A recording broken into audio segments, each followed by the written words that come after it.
नमस्कार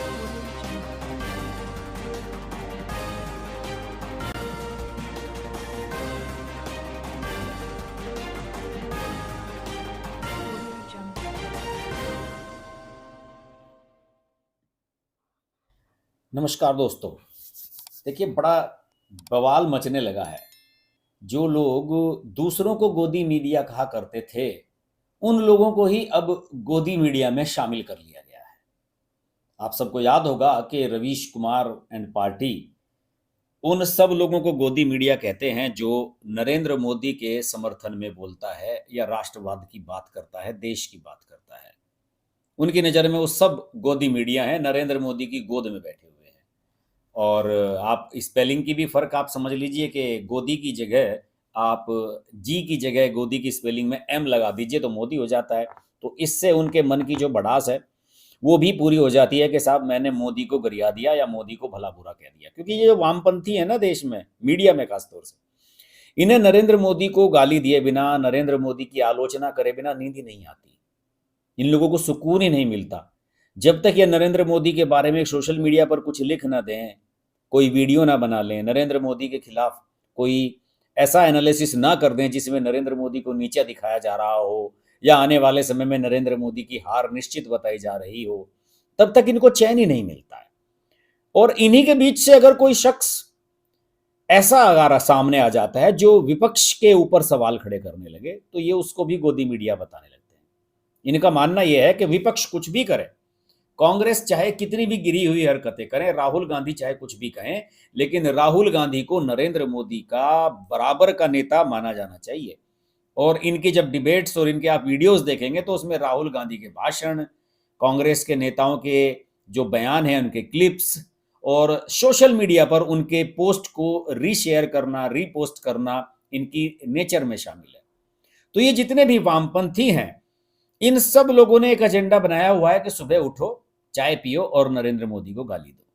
नरेंद्र मोदी को गाली नहीं दोगे तो हमारे व्यूज नहीं आएंगे, हमारे चैनल के सब्सक्राइबर नहीं बढ़ेंगे और हमें विदेश से फंडिंग नहीं मिलेगी, जॉर्ज सोरेस का पैसा नहीं मिलेगा, चाइनीज मीडिया का जो इन पर टैग लगा हुआ है और चाइना से जो इनको फंडिंग होती है, NewsClick, the Wire, the Scroll, Newslaundry, इन सब को, तो हमें पैसा कैसे मिलेगा अगर नरेंद्र मोदी को गाली नहीं देंगे? क्योंकि ये सब लोग तो उन्हीं को पैसा देते हैं जो नरेंद्र मोदी को गाली देता है। अब इन्हीं में एक पत्रकार हैं अपने आशुतोष, सत्यहिंदी.com वाले, उनके पीछे ये सारे वामपंथी हाथ धोकर पड़ गए हैं। जब से 3 राज्यों में हार हुई है कांग्रेस की, खासतौर से राजस्थान, छत्तीसगढ़ और मध्य प्रदेश में, तो उसके बाद से आशुतोष के वीडियोस में लगातार देख रहा हूं वो कांग्रेस से बड़े नाराज हैं। वो कांग्रेस से इसलिए नाराज हैं क्योंकि वो चाहते हैं कि कांग्रेस इतनी मजबूत पार्टी बने कि नरेंद्र मोदी को उतार के नीचे फेंक दे, लेकिन कांग्रेस ऐसा कर नहीं पा रही है।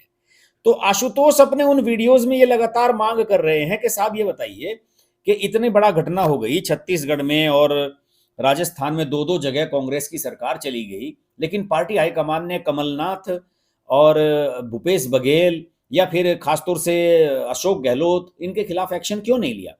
अशोक गहलोत और कमलनाथ से तो वो बहुत नाराज है क्योंकि उनका मानना है कि कमलनाथ ने अपनी मनमानी की, टिकट गलत सलत बांटे और गलत बयानी की वहां पर, और इसलिए बीजेपी को फिर सरकार बनाने का मौका मिला, जबकि मध्य प्रदेश में कांग्रेस के चांसेस फेयर बताए जा रहे थे। और अशोक गहलोत को वो इसलिए दोषी ठहरा रहे हैं क्योंकि वो सचिन पायलट के साथ ही पूरे 5 साल लड़ते रहे, इसके अलावा उन्होंने कोई काम ही नहीं किया और उनके खिलाफ सचिन पायलट ने अपना मोर्चा खोले रखा। उनका तो ये कहना है कि अगर सचिन पायलट की गलती है तो सचिन पायलट को भी गरियाया जाना चाहिए, उनके खिलाफ एक्शन होना चाहिए। लेकिन पार्टी ऐसा कर नहीं रही है। आशुतोष की पीड़ा जायज है और वो ये भी जानते हैं, हकीकत है, वो रवीश कुमार की तरह मूर्ख नहीं है।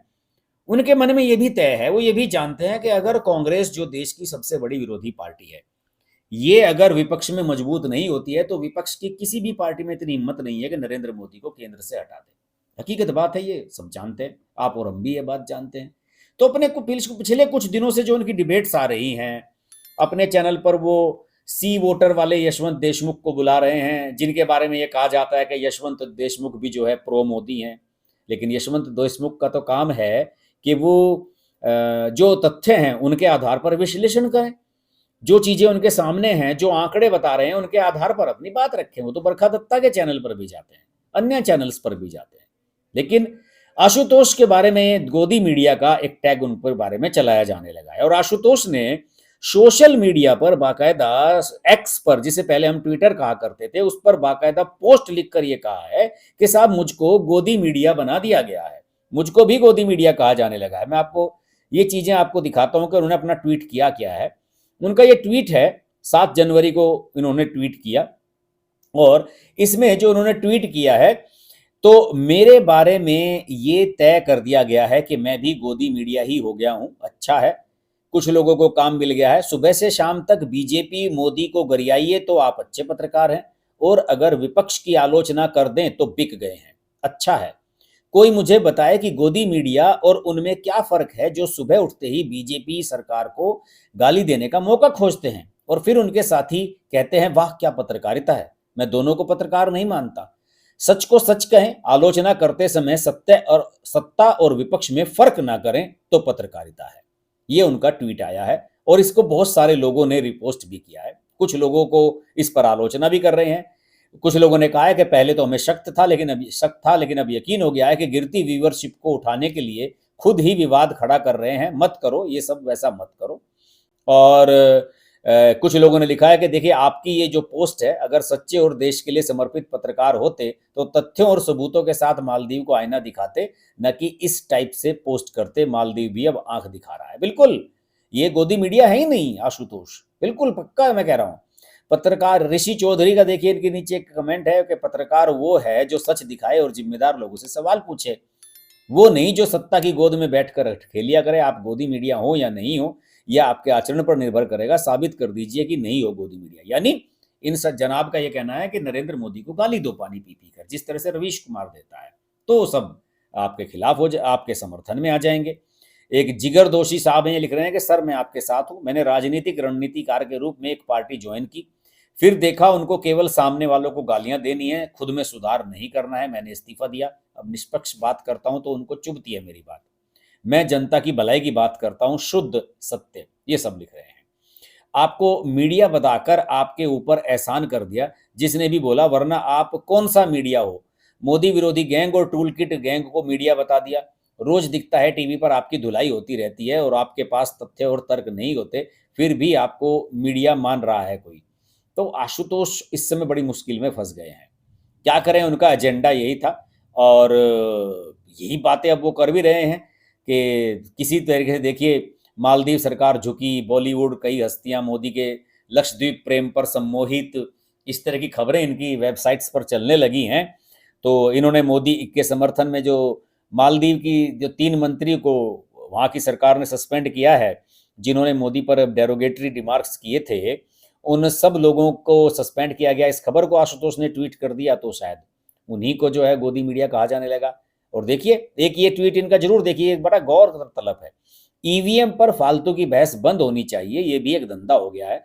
या तो पुख्ता सबूत लाओ या फिर चुप रहो। ऐसी बकवासबाजी से लोकतंत्र में लोगों का भरोसा कम होता है और तानाशाही या फिर अराजकता का रास्ता खुलता है। और जो राजनेता या दल बिना पुख्ता सबूत सवाल कर रहे हैं, वो चुनाव में हिस्सा लेना बंद करें, क्योंकि ऐसों की उनके अपने तर्क से हार निश्चित है, तो फिर चुनाव क्यों लड़ना। तो यही वजह है कि आशुतोष को अब टारगेट पर लिया जा रहा है, क्योंकि आशुतोष ने सवाल विपक्ष पर भी खड़े किए हैं कि भैया अगर आप हारने लगते हैं तो आप ईवीएम पर सवाल उठाने लगते हैं, और जहां आपकी सरकार बन जाती है वहां कोई कुछ नहीं बोलता। उन्होंने बात तो बिल्कुल वाजिब कही है, लेकिन आशुतोष जी मैं आपको बता दूं कि अगर आपको इस देश में निष्पक्ष पत्रकार दिखना है तो नरेंद्र मोदी को गाली दीजिए। सुबह उठिए, और जैसे कि रवीश कुमार सुबह से ही शुरू हो जाते हैं, उनकी जो टीम है वो सुबह से ही उठते हैं और शुरू हो जाते हैं कि भाई ढूंढो आज क्या खबर है। अजीत अंजुम जैसे किसी ने, एक फेक ट्विटर हैंडल है, उससे किसी ने कल ये शेयर कर दिया कि नरेंद्र मोदी तो जो है मालदीव में छुट्टियां मना रहे हैं और लोग कहते हैं कि वो तो छुट्टी कभी मनाते ही नहीं है। तो उसी पर उन्होंने एक वीडियो बना डाला, लेकिन वो भूल गए कि मालदीव का नाटक क्या हुआ। मालदीव वाला जो मामला है, वो लक्षद्वीप को प्रमोट करने के लिए नरेंद्र मोदी ने लक्षद्वीप की वो तस्वीरें शेयर की थी जहां पर वो छुट्टी मना रहे थे तथाकथित रूप से, हालांकि वो काम कर रहे थे देश का। और मालदीव के लोग, जो मालदीव की सरकार बनी है भारत विरोधी, उसको किस तरीके से सबक सिखाया जाना है, ये नरेंद्र मोदी की रणनीति का हिस्सा था। लेकिन अजीत अंजुम को तो बस एक ट्वीट मिल गया कि नरेंद्र मोदी की छुट्टी लेने और ना लेने पर सवाल उठा दो, उसने वीडियो बना डाला।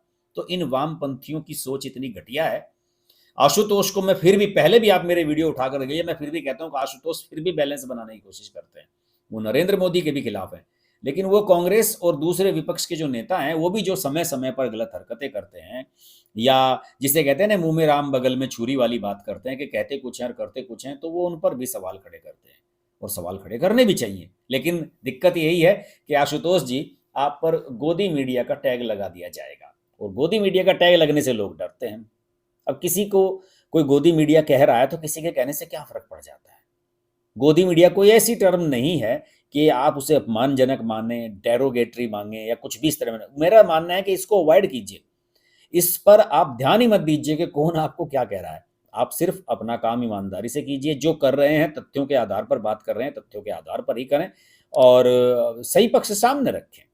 तो आशुतोष ने बेचारे ने पिछले दिनों कुछ वीडियो बना दिए सत्यहिंदी.com पर, जिसमें ये बता दिया कि 2024 तो निकल गया है विपक्ष के हाथ से, क्योंकि इंडिया अलायंस वालों में तालमेल ही नहीं बन पा रहा है, और राम मंदिर के मुद्दे के बाद बीजेपी की जो है वो बूम बूम होने वाली है पूरे देश में।